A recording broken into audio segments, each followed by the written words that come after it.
প্রকৌশলী থেকে সমাজসেবী বনে যাওয়া সুধা মূর্তি গত ৩০ বছরে একটিও শাড়ি কেনেননি। সম্প্রতি এক সাক্ষাৎকারে সুধা নিজেই এই তথ্য জানিয়েছেন।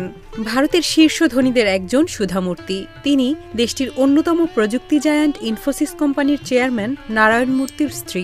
বিপুল বিত্ত বৈভবের অধিকারী হওয়া সত্ত্বেও অতি সাধারণ জীবনযাপনের জন্য প্রায়ই খবরের শিরোনাম হন সুধা।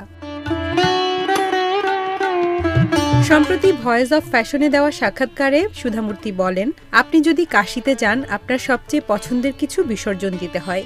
আমি কেনাকাটা করতে ভীষণ পছন্দ করতাম, বিশেষ করে শাড়ি। তাই ৩০ বছর আগে যখন কাশিতে গেলাম, তখন মা গঙ্গাকে কথা দিলাম আমি কেনাকাটাই বিসর্জন দেব।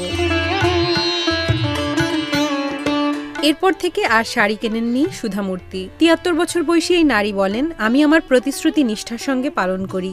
এই চর্চা আমি আমার পরিবার থেকে পেয়েছি। আমার মা বাবা, দাদা দাদি সবাই খুব মিতব্যয়ী জীবনযাপন করতেন। সুধা মূর্তি আরও বলেন, ৬ বছর আগে আমার মা মারা যান। তখন তার আলমারিতে থাকা জিনিসপত্র বিলিয়ে দিতে আমার মাত্র আধা ঘন্টা সময় লেগেছিল, কারণ তার কাছে মাত্র ৮-১০টা শাড়ি ছাড়া আর তেমন কিছু ছিল না। আজ থেকে ৩২ বছর আগে যখন আমার দাদি মারা যান, তখন তার কাছে মাত্র ৪টি শাড়ি ছিল। এসব কারণে বাহুল্যহীন জীবনযাপন করা আমার কাছে খুব সহজ ব্যাপার। ভারতের এই খ্যাতিমান শিক্ষাবিদ, লেখক ও সমাজসেবী জানান, তার বোন, ঘনিষ্ঠ বন্ধুবান্ধব ও তার পরিচালিত সমাজসেবী প্রতিষ্ঠানের কর্মীরা মাঝে মাঝে তাকে শাড়ি উপহার দেন। সেসব উপহারের শাড়ি তিনি এতদিন ধরে পরছেন। প্রথম দিকে সুধা মূর্তিকে প্রতি বছর কয়েকটি করে শাড়ি উপহার দিতেন তার বোনেরা। পরে সুধা তাদের বলেন, তোমরা আর শাড়ি দিও না, অনেক শাড়ি জমে গেছে। সুধা মূর্তি বলেন, আমি ৫০ বছর ধরে শাড়ি পরি। একই শাড়ি অনেক দিন ধরে পরি।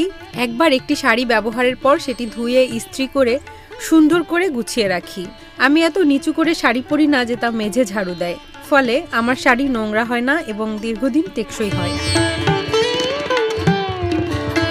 সাবেক ব্রিটিশ প্রধানমন্ত্রী ঋষি সুনাকের শাশুড়ি এবং ইনফোসিস ফাউন্ডেশনের চেয়ারম্যান সুধা মূর্তি কয়েকশো কোটি টাকা সম্পদের মালিক হওয়া সত্ত্বেও অতি অনাড়ম্বর জীবনযাপন করেন। লেখালেখি ও সমাজসেবা করে সময় কাটান। তার লেখা বেশিরভাগ বই শিশুদের জন্য। এবছরের আন্তর্জাতিক নারী দিবসে তিনি ভারতের রাজ্যসভার সদস্য মনোনীত হয়েছেন।